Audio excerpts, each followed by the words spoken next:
Yan, salamat. Naka-live si SND.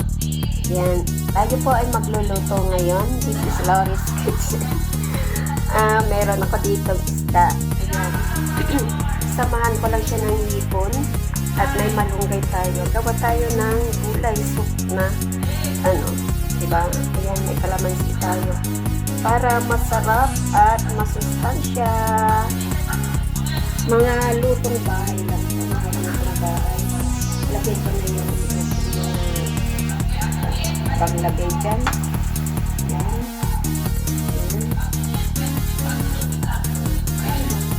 At ilagay ko na rin yung mga gulay. At ang ating isda. Medyo matigas pa yung isda kasi mula sa red. So, ilagay ko na to. Yan. Dagdagan ko lang ng kapal. Kasi medyo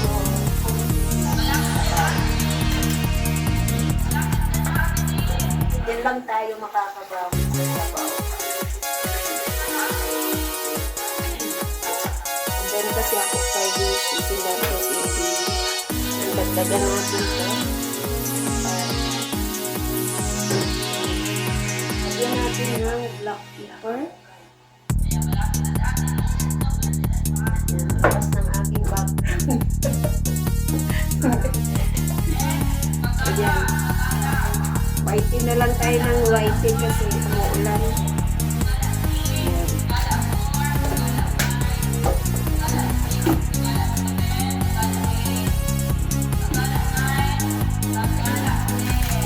Wala si Kagala.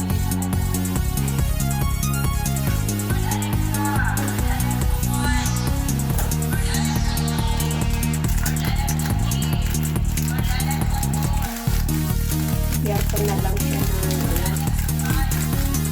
magic sarap. Para magic lang ang sarap. Yan. Saka maglagay na rin ako ng asin. Lagay na tayo ng asin.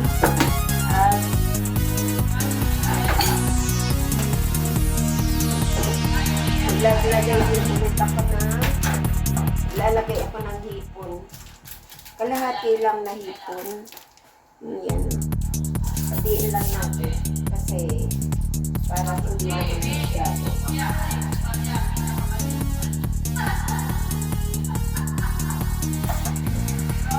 Tikilig ako sa ikon pareya. So, dito hatiin lang natin. Para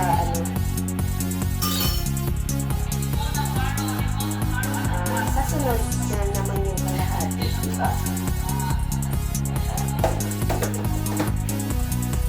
Laga lang natin yan. Lalagain lang natin.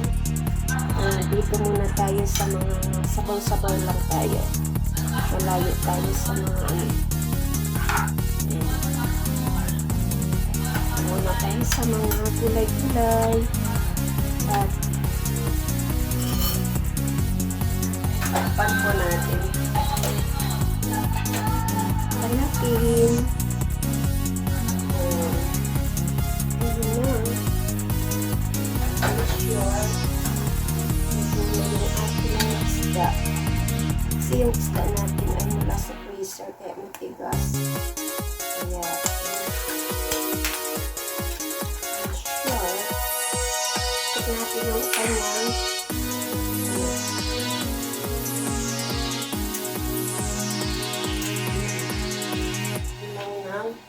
patis. So,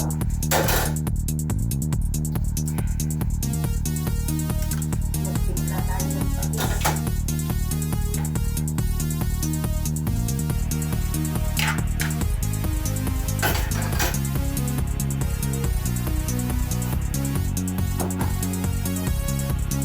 At ilagay natin itong ating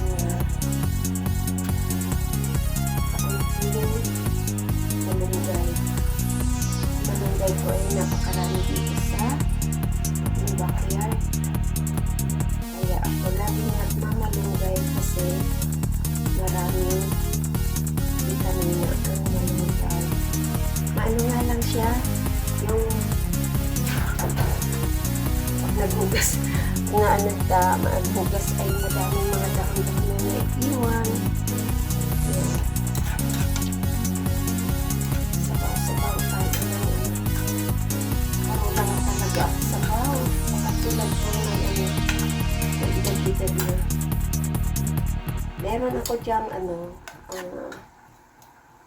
tawag dyan, karne, pero tingnan ko po anong pwede kong gawin. Dapat yun sa pasta ko, so iba ang pagkaluto ko kanina ng pasta. Doon ko naman yun ipipriner kay Loris Pinay lang. Ito, pinaghalo ko ang hipon at isda.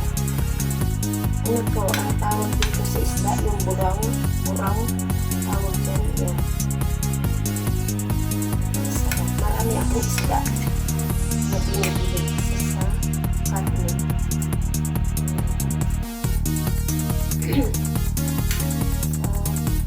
Medyo okay na siya.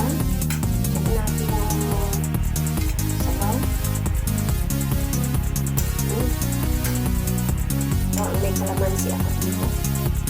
Lagyan na natin. Mahal ngayon ang kilo ng kalamansi.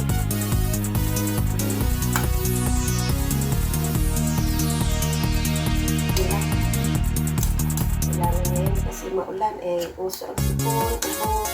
So, kailangan ngayon ang kalamansi.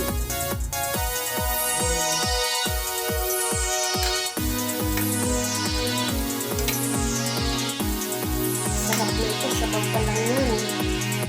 Ayan.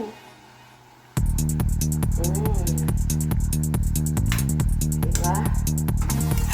Tapos yung bell pepper, hiniwa ko lang yung mula sa garden.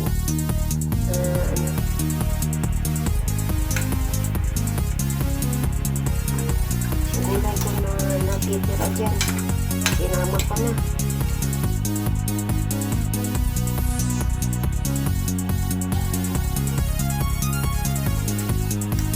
Asus, kasarap. Walang kalamansi. Ayan. Tapos yung sabaw niya, tama lang talaga siya. Diba?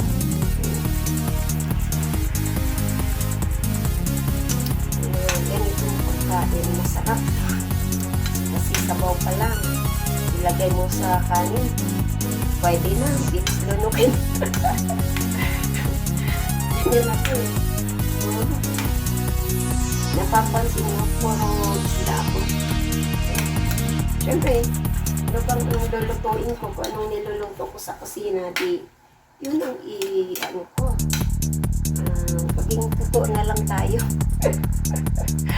Pakatotoo na lang tayo, di ba? Pakatotoo na lang tayo. Kung anong kinakain natin, sige, pwede yan. Yun ang tunay. Tignan ulit natin. Wow, ang sarap-sarap. So, ilagay ko na siya sa ating serving. Wow. Ating sinabawang isda na may hipon. Yan, ang sarap. Hindi naman madali lang magluto. Lalagain mo lang yan. Okay na yan. So, i-off ko ng apoy para lagay na natin sa ating oil. Mausok.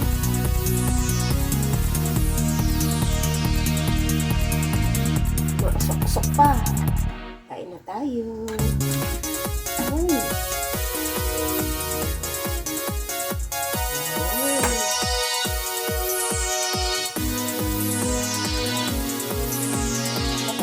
Walang luto.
Diba? May isang mangkok na tayo na sinabawang isda na may isig.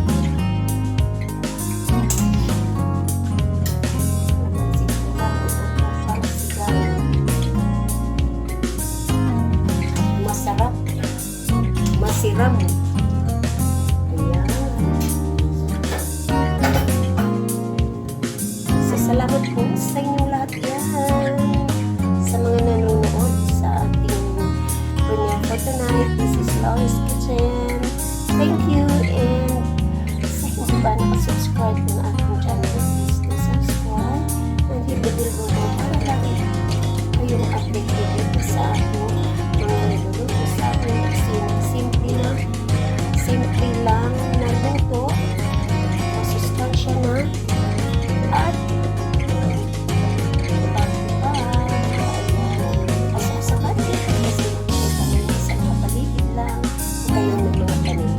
so, salamat sa inyo dyan. This is Laurie's